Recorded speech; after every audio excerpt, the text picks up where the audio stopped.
जय हिंद दोस्तों।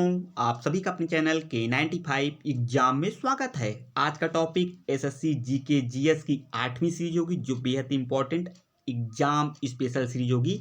SSC 10+2 SSC CHSL and MTS and SSC GD के एग्जाम के पॉइंट ऑफ व्यू से most important but for all competitive exam RO VDO re exam UP TSPSC UP BEd and Uttar Pradesh police के exam के point of view से most important होगी। तो आइए आज की सीरीज को स्टार्ट करते हैं, क्योंकि जो वन एग्जाम में क्वेश्चन बार बार जीएस से पूछे गए हैं उन्हीं का ये कलेक्शन फॉर्म है। खासकर एसएससी के एग्जाम के पॉइंट ऑफ व्यू से मोस्ट इंपॉर्टेंट है। यहाँ से जीके जीएस से जो क्वेश्चन बनेंगे, यहाँ से कई क्वेश्चन आने की पूरी संभावना है। तो आपसे मित्र वीडियो के लास्ट तक बनेगा, क्वेश्चन जरूर आएंगे यहाँ से। तो आइए आज की सीरीज को स्टार्ट करते हैं।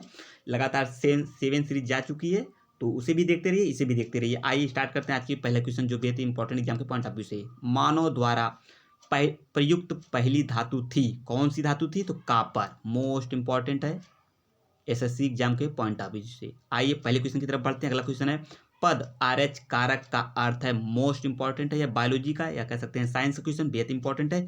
रिसस कारक है, ये क्वेश्चन बेहद इंपॉर्टेंट है। क्यों इंपॉर्टेंट है आइए इस पर समझते हैं एंड इससे हम संबंधित अन्य फैक्ट पर ही चर्चा करेंगे। तो आइए उसे भी देखते हैं। सभी एग्जाम के पॉइंट ऑफ व्यू से मोस्ट इंपॉर्टेंट क्वेश्चन है, बार बार पूछा गया है। आइए स्टार्ट करते हैं। देखिए आरएच फैक्टर का पहले कह सकते हैं हम खोज किसने किया था? भैया लैंड स्टीनर एंड विनर ने किया था। इंपॉर्टेंट है। आइए उससे संबंधित कुछ हम फैक्ट को देख लेते हैं। देखिए लैंड स्टीनर एंड विनर ने अफ्रीका में पाए जाने वाले बंदर थे, कह सकते हैं बंदर या रिसस में खास प्रकार की प्रोटीन की खोज किए थे, जिसे इन्होंने रिसस बंदर के नाम पर आरएच फैक्टर कारक नाम दे दिया। एंड जिन व्यक्तियों में आरएच का उपस्थिति होता है तो आरएच प्लस उसे कहते हैं दोस्तों, उसे आरएच प्लस कहते हैं। एंड जिन व्यक्तियों में आरएच माइनस होता है उन्हें उनकी उपस्थिति आरएच माइनस कारक उपस्थित नहीं होता है, उन्हें आरएच माइनस कहते हैं। इस चीज़ को भी विशेष ध्यान में रखिएगा। तो बंदर के नाम, उस बंदर के रिसस या राइसस के नाम पर आरएच फैक्टर का नाम दिया गया था। यहाँ से कुछ कहानियाँ थी या कुछ अन्य फैक्ट थे, उस पर भी हमने डिस्कस कर लिया है। तो आइए आज आगे अगले क्वेश्चन की तरफ बढ़ते हैं। अगला क्वेश्चन क्या है, क्योंकि ये क्वेश्चन बार बार एग्जाम में पूछा गया, कुछ इस पर हम लोग अन्य फैक्ट पर भी चर्चा कर लिए हैं। तो आइए अगले क्वेश्चन की तरफ बढ़ते हैं। दौड़ के दौरान धावक का गुरुत्व केंद्र होता है, तो कहाँ होता है? ये भी क्वेश्चन पूछा गया है। तो भैया उसके पैरों के आगे होता है। एंड आप सभी भी तो जानते हैं, जो हम सभी जो जमीन पर या कह सकते हैं जमीन पर चलते हैं तो हमारे पैर एंड जमीन के बीच में कौन सा बल कार्य करता है? तो यह फ्रिक्शन फोर्स कार्य करता है, यानी घर्षण बल कार्य करता है। जब हम पृथ्वी पर चलते हैं या हम कहते हैं जमीन पर चलते हैं दोस्तों, उनके बीच क्या कौन सा बल उत्पन्न होता है? तो भैया एक्शन एंड रिएक्शन फोर्स कार्य करता है। हम जमीन को पीछे छोड़ते चलते हैं, किस बल के कारण? कह सकते हैं आप फ्रिक्शन फोर्स, घर्षण बल के कारण हम पृथ्वी पर चल सकते हैं। एंड कौन सा लगता है? एक्शन एंड रिएक्शन फोर्स कार्य करता है, जिसकी वजह से हम चलते हैं। या ठीक है दोस्तों, इस चीज़ को समझते रहिए। आइए अगले क्वेश्चन की तरफ बढ़ते हैं। ये सभी अन्य फैक्ट हैं। अमीबा का चलन अंग है तो पदाब है, इसे भी समझते रहिए। आइए अगले क्वेश्चन की तरफ बढ़ते हैं। ये आपका खेल से संबंधित है। रोल ऑन शब्द किस खेल से संबंधित है? तो इसे ट्राई कर लीजिए, ये क्वेश्चन इंपॉर्टेंट है। तो भैया हॉकी संबंधित है। आइए अगले क्वेश्चन की तरफ बढ़ते हैं। अगला क्वेश्चन क्या है? क्वेश्चन बेहद इंपॉर्टेंट है, इस चीज़ को समझ रही है। अगर वीडियो अच्छा लग रहा है तो चैनल को जरूर सब्सक्राइब कर ले अगली सीरीज पाने के लिए। यहाँ से क्वेश्चन जरूर से जरूर आएंगे, क्योंकि वही क्वेश्चन का कलेक्शन है जो क्वेश्चन लगातार वनडे एग्जाम में बन रहे हैं, उन्हीं का ये कलेक्शन फॉर्म है। तो आइए अगले क्वेश्चन की तरफ बढ़ते हैं। अगला क्वेश्चन क्या है? एग्जाम के पॉइंट ऑफ व्यू से उसे भी देखते हैं। रुधिर वर्गों की खोज किसने किया था दोस्तों? अभी जैसा कि हमने स्लाइड में बताया है, रुधिर वर्गों का खोज उसी संबंधित है। रुधिर वर्गों की खोज किसने किया था? तो लैंड स्टीनर ने किया था। बेहद इंपॉर्टेंट है, लैंड स्टीनर ने रुधिर की खोज की थी। आइए कुछ इस पे अन्य फैक्ट भी चर्चा कर लेते हैं हम सभी मित्र। देखिए रुधिर एक प्रकार क्या है? तरल संयोजी ऊतक है। ये भी क्वेश्चन पूछा गया है, क्या कैसा है? तरल संयोजी ऊतक है, इससे भी विशेष ध्यान में रखिएगा। साथ ही साथ शरीर के भार का लगभग कितना ब्लड शरीर में होना चाहिए दोस्तों? आप सभी जानते होंगे 7 से 8% हमारे शरीर में ब्लड होना चाहिए, ऐसा कहा जाता है। ठीक है दोस्तों, रुधिर का माध्यम कैसा होता है? आप सभी बता सकते हैं रुधिर का माध्यम कैसा होता है? ब्लड का माध्यम कैसा होता है? क्षारीय होता है।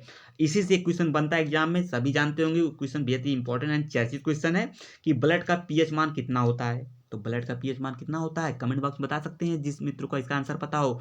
जैसा कि मैंने पहले बताया, कमेंट में आंसर देने से आप सभी के मित्रों की अन्य मित्रों को हेल्प भी हो जाता है, आप सभी मित्रों को उसकी क्लियरिटी भी हो जाती है क्वेश्चन बताने से। तो 7.4 pH मान होता है किसका, ब्लड का। ठीक है दोस्तों, आइए अगले क्वेश्चन की तरफ बढ़ते हैं। और इसका ब्लड का स्वाद कैसा होता है, सभी जानते हैं नमकीन होता है, तरल संयोजी है। ये चीज यहाँ से एक क्वेश्चन, कई प्रकार क्वेश्चन अन्य फैक्ट से जुड़े हैं जो क्वेश्चन कहीं ना कहीं से बनेंगे जरूर एग्जाम में। आइए अगले क्वेश्चन की तरफ बढ़ते हैं हम सभी मित्र। हर्ष द्वारा आयोजित कन्नौज सभा आयोजित की गई थी तो ह्यूएन सांग के सम्मान में। ठीक है दोस्तों, आइए अगले क्वेश्चन की तरफ बढ़ते हैं। सातवाहन अपने सिक्के का मुख्यतः बनाते थे, सातवाहन अपने सिक्के मुख्यतः बनाते थे, मोस्ट इंपॉर्टेंट है हिस्ट्री का ये क्वेश्चन, तो स्टार कर लीजिए सभी इसे। तो भैया लेड एंड सीसा धातु से बनाते थे, ये क्वेश्चन पूछा गया है, और अगर वहां से बनता है क्वेश्चन तो ये क्वेश्चन जरूर पूछा जाता है इतिहास से। एंड डॉक्टर मनमोहन सिंह ने भारत के किस पवित्र नदी को राष्ट्रीय नदी घोषित किया था, भैया बेहद इंपॉर्टेंट क्वेश्चन, इसे स्टार कर लीजिए। तो गंगा नदी घोषित किया गया है दोस्तों। ठीक है, आइए अगले क्वेश्चन पर बढ़ते हैं। आयरन को जस्तेदार बनाने के लिए प्रयोग किया जाता है किसका, जिंक का। अगला क्वेश्चन है, मैग्नीशियम मिश्र धातु है किसकी किसकी, एल्युमिनियम एंड मैग्नीशियम। इसका प्रतीक चिन्ह है एल, एल्युमिनियम का एल है, मैग्नीशियम एमजी। ठीक है दोस्तों, इस चीज को समझते रहिए। गैलेना खनिज है किसका, तो लेड का, इसका सिंबल है पीबी, इसको भी समझते रहिए, क्वेश्चन बहुत इंपॉर्टेंट ये वाला पूछा गया है, गैलेना वाला एंड मिश्र धातु वाला क्वेश्चन सभी इंपॉर्टेंट है। लगातार ये सीरीज चलती रहेगी। वीडियो अच्छा लगा चैनल को जरूर सब्सक्राइब कर सकते हैं, कमेंट में जरूर बताइए सीरीज कैसी लग रही है, एंड अपने मित्रों के ग्रुप में ज़्यादा से ज़्यादा शेयर करें ताकि इनका लाभ सभी मित्रों को हो सके। द फ्यूचर ऑफ इंडिया नामक पुस्तक के लेखक कौन है, मोस्ट में क्वेश्चन पूछा भी गया है, बिमल जालान है।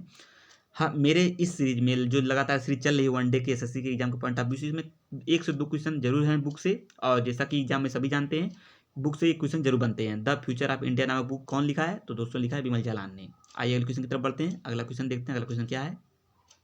अगला क्वेश्चन ये रहा आपके सामने, बैक्टीरिया की खोज सबसे पहले की थी किसने किया था, ये भी क्वेश्चन बेहद इंपॉर्टेंट है साइंस का, बायोलॉजी का। एबी ल्यूएनहॉक। एबी का फुल फॉर्म क्या है दोस्तों, तो एबी का फुल फॉर्म है एंटोनियो वान ल्यूएनहॉक के नाम से जाना जाता है। ठीक है दोस्तों, आइए अगले क्वेश्चन की तरफ बढ़ते हैं।